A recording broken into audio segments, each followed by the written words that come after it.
좋아요, 구독, 골든벨. 안녕하세요. 오늘은 자연수의 혼합계산 문제 유형 풀이 한번 시작해 보겠습니다. 첫 번째, 다음 혼합계산을 하시오. 다음을 계산하시오. 한번 문제 한번 써보겠습니다. 자, 좀 시기 길죠? 어려운 건 제가 하고요. 여러분께 드리는 거는 이것보다는 조금 쉬운 거 드리겠습니다. 만약에 이 식을 계산하시오 라는 문제가 있으면 어떻게 계산해야 될까요? 순서는 어떻게 해야 될까요? 하나씩 천천히 해보겠습니다. 먼저 왼쪽 옆에 는 써주고 식을 점점 줄이도록 하겠습니다. 여기서 제일 먼저 해야 될 거는 당연히 소괄호 안에 이 값을 먼저 처리해 줘야 돼요.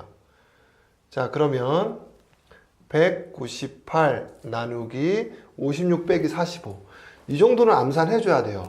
옆에다가 56 빼기 45는 뭐 11 이렇게 하면 이거 언제 해요? 4학년 5학년 수준이면 이 정도는 암산으로 딱 떠올라야 돼요.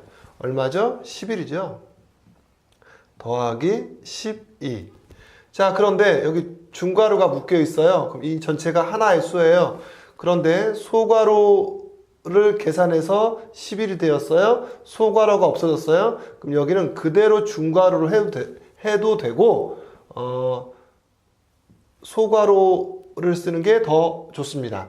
곱하기 30 빼기 265 곱하기 3. 조금 줄어들었죠? 또 왼쪽에 는을 써주고 이제 뭘 할 거냐면 당연히 소괄호 안에 할 수 있는 걸 먼저 처리해 줘야 돼요. 덧셈과 나눗셈이 있으면 이 나눗셈을 하나의 수로 인식해야 돼요. 198 나누기 11. 혹시 여러분 계산 되나요? 암산 되나요? 198 속에는 11이 몇 개가 있나요? 제가 쓰지 않고 하는 법 좀 소개해 드리겠습니다. 먼저 198 속에는 11이 일단은 10개가 있죠. 10개. 10개라는 건 얼마란 얘기예요? 110. 그럼 110을 빼면 남는 게 얼마가 남아요? 88 남죠? 그럼 88 속에는 11이 몇 개가 또 있어요? 8개가 있죠? 따라서 198 속에는 11이 몇 개? 10개와 8개. 18개가 있습니다. 18 더하기 12 곱하기 30 빼기 265 곱하기 3은, 자, 이게 얼마죠? 30이죠, 30. 바로 할까요? 30 곱하기 30 얼마? 900 빼기 265 곱하기 3.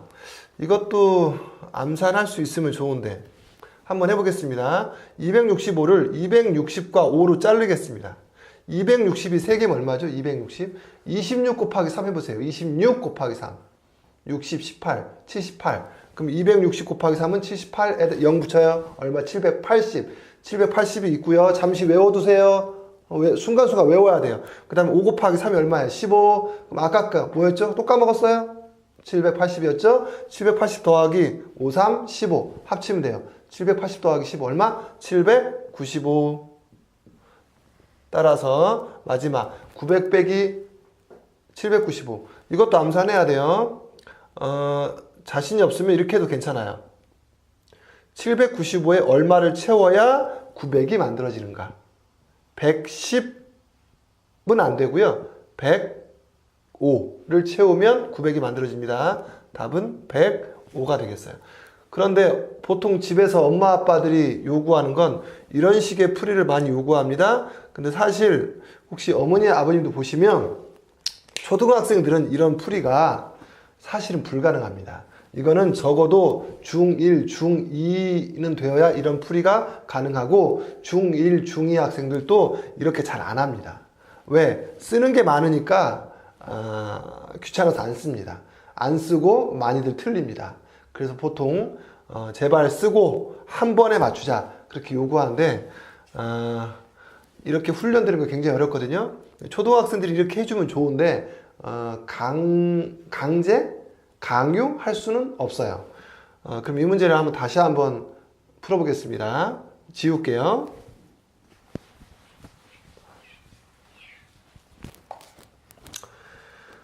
보통 학생들은 이렇게 많이 풀죠. 56 빼기 45는 얼마?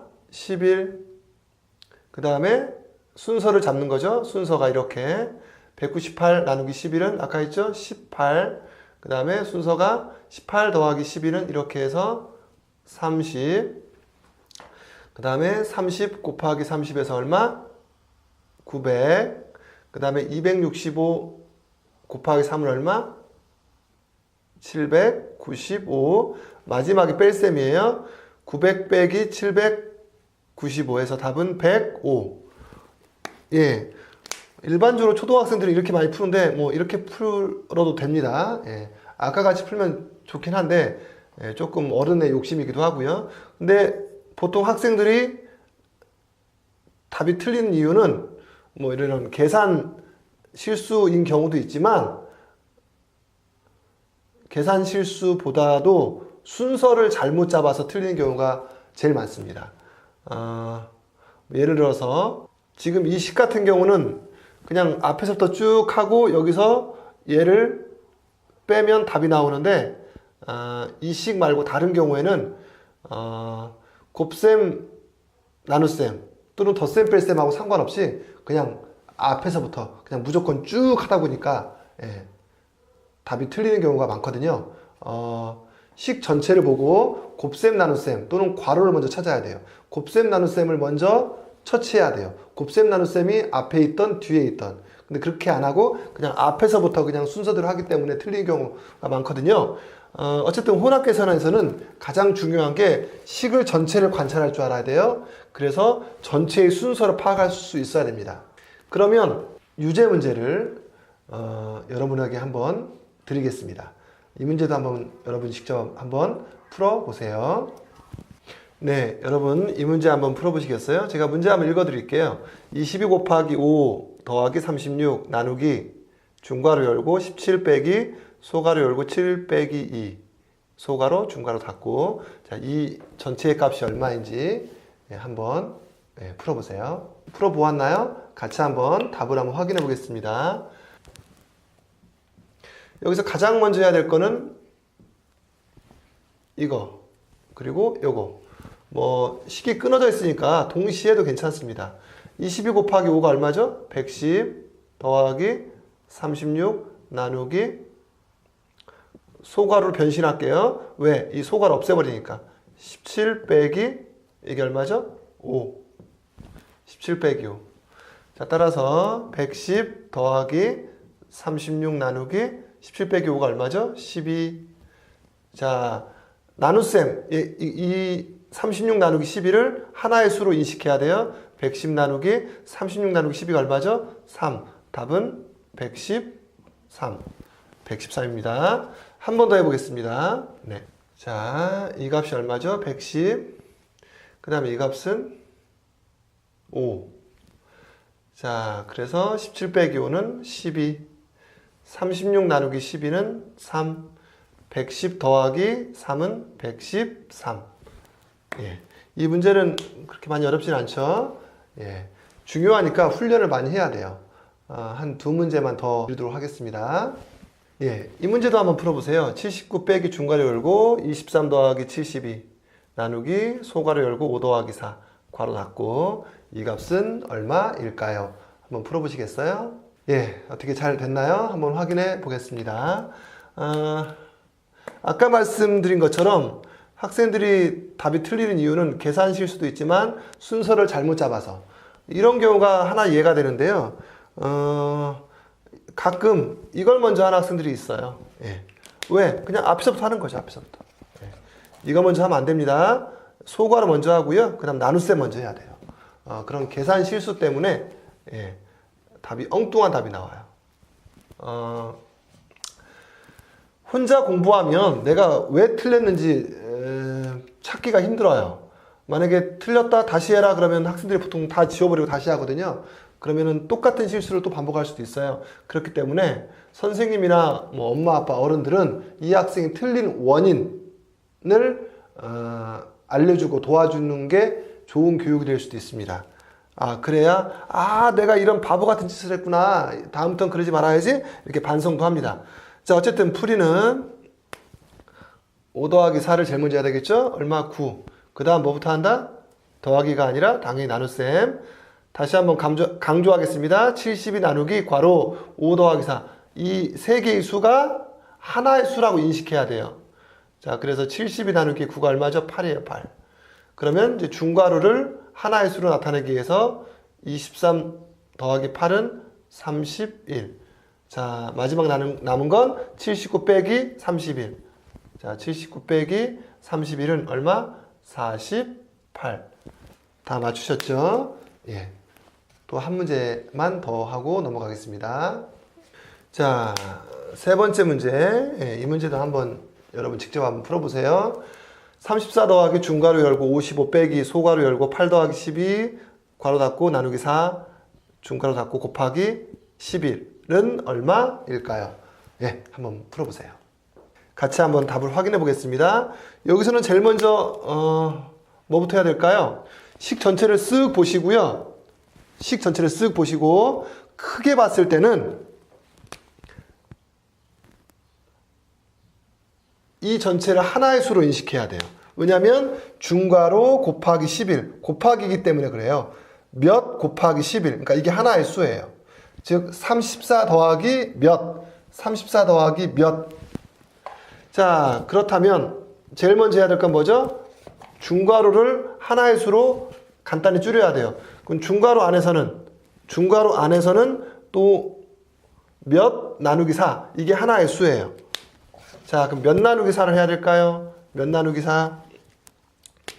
8 더하기 12 20 나누기 4는 5. 그러면 55 빼기 5 얼마? 50. 자, 그러면 식이 34 써드리겠습니다. 34 더하기 중괄호가 얼마예요? 50 곱하기 11 이렇게 세 개의 수만 남은 거예요. 따라서 50 곱하기 11은 550 34 더하기 550은 584.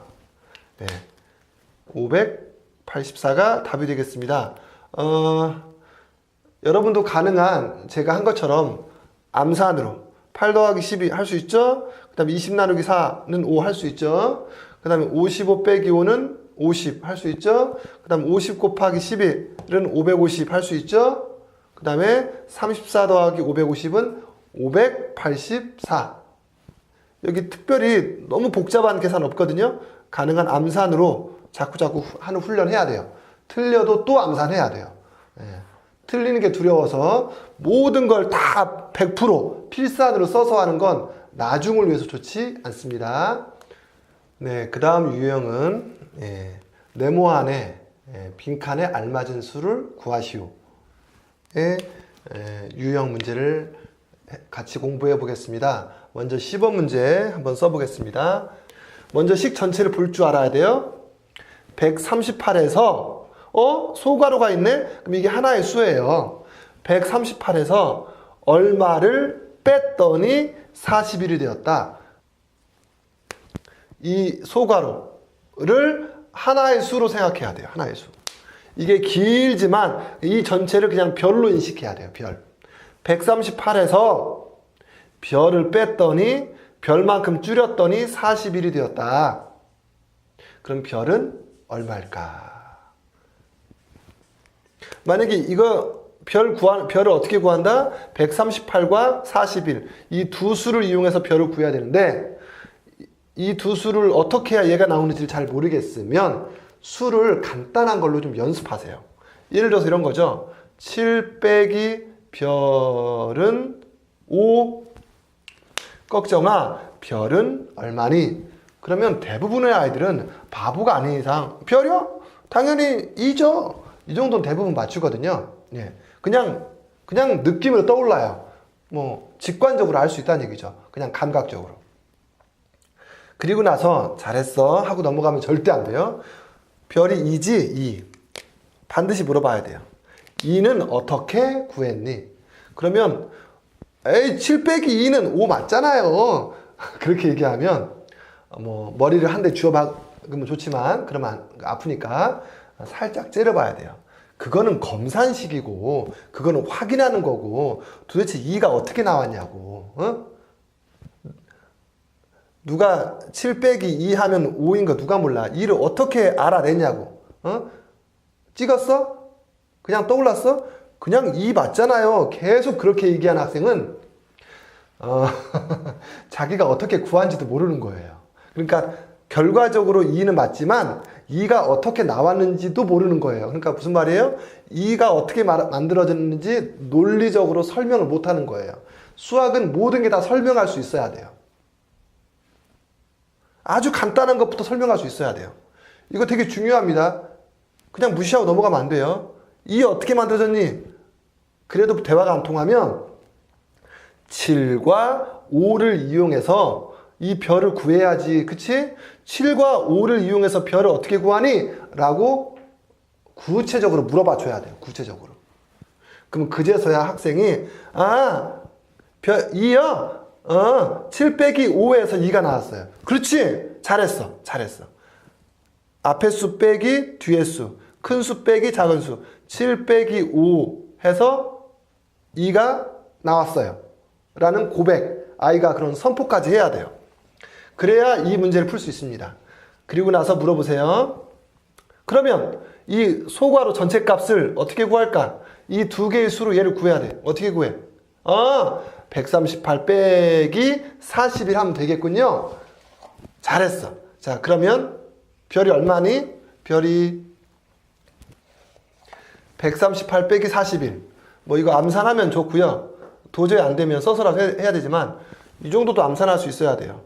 130 빼기 40 얼마죠? 90이죠. 90. 8 빼기 1은 7이죠. 예, 97이죠. 97. 자꾸 암산해야 됩니다. 그래서 이 전체가 얼마가 되는 거죠? 97. 이렇게 조그맣게 밑에다 적어 놔야 돼요. 이왕이면 밑줄 긋고. 자, 이제 첫 걸음 한 거예요. 그럼 두 번째 걸음. 자, 이번에는 여기만 쳐다보세요. 이건 이제 필요 없어요. 여기만 쳐다보세요. 크게 봤을 때 54 나누기 6과 22 곱하기 네모는 두 개의 수예요. 얘 더하기 얘가 97이에요. 얘 더하기 얘가 97. 근데 여기는 나눗셈이니까 이게 하나의 수죠? 이게 얼마죠, 이게? 54 나누기 6은 9죠, 9. 뭐, 땡땡 하든가 동그라미 하든가 뭔가 해야 돼요.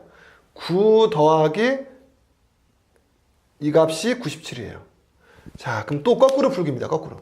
9에서 22 곱하기 네모, 이걸 하나의 수로 인식해야 돼요, 하나의 수로. 하나의 수로. 9 더하기 얼마를 해야, 9 더하기 얼마를 해야 97이 나올까라고 생각해야 돼요. 또는 어른들은 질문해 줘야 돼요. 9 더하기 얼마야 97.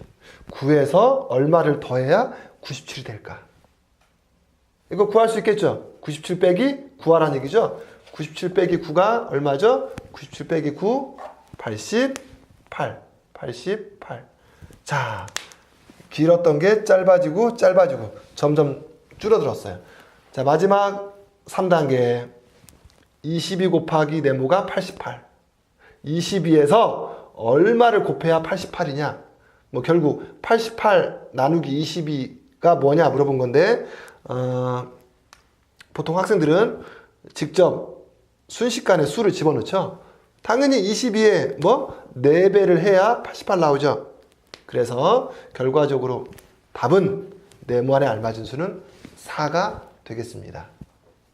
네, 참고로 이 문제는 중학생들이 푸는 1차 방정식의 문제가 아니기 때문에 왜 아닌지를 좀 자세히 보고 싶으신 분은 이 링크를 클릭하셔서 자세히 참고하시기를 바라겠습니다.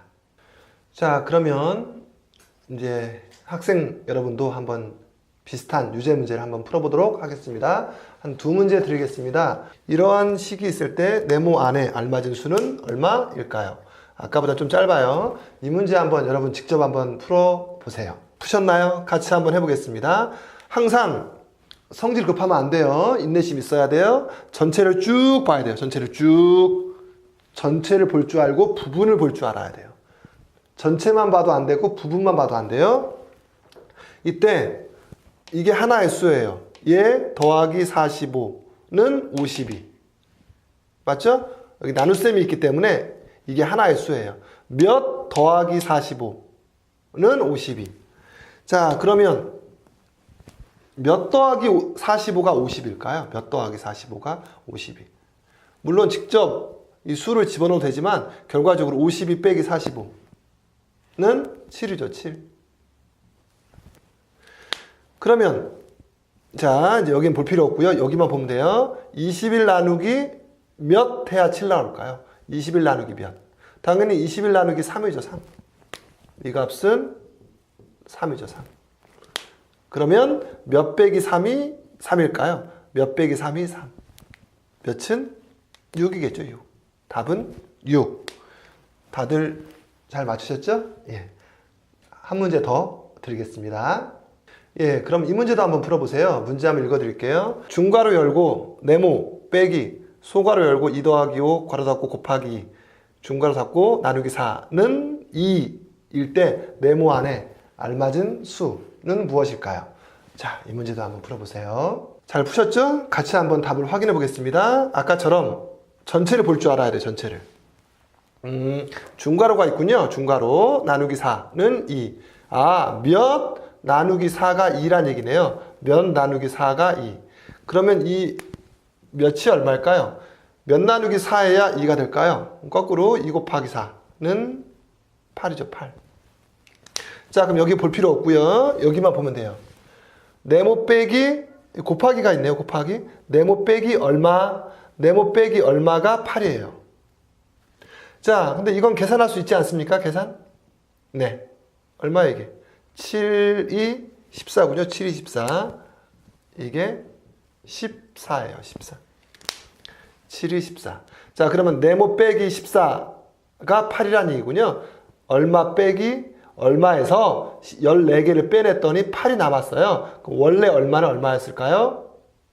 8 더하기 14니까 답은 22. 이렇게 하나, 둘, 셋. 거꾸로 가면 답을 충분히 구할 수 있습니다. 자, 이런 종류의 문제는 이렇게 학생 여러분이 천천히 차근차근 연습하시면 돼요. 문제 처음 풀 때는 전체를 보고 부분을 보고 천천히 하세요. 모든 문제는 천천히. 처음 할 때는 천천히 하세요. 그리고 나중에 능숙해지면 빨리빨리 푸세요. 예. 처음부터 빨리빨리 풀어도 안 되고요. 경험이 많이 쌓이는데도 계속 느긋하게 풀어도 안 돼요. 처음에는 익숙해져야 되니까 천천히 해야 되고 익숙해지면 속도를 높여야 되니까 빨리 풀어야 돼요.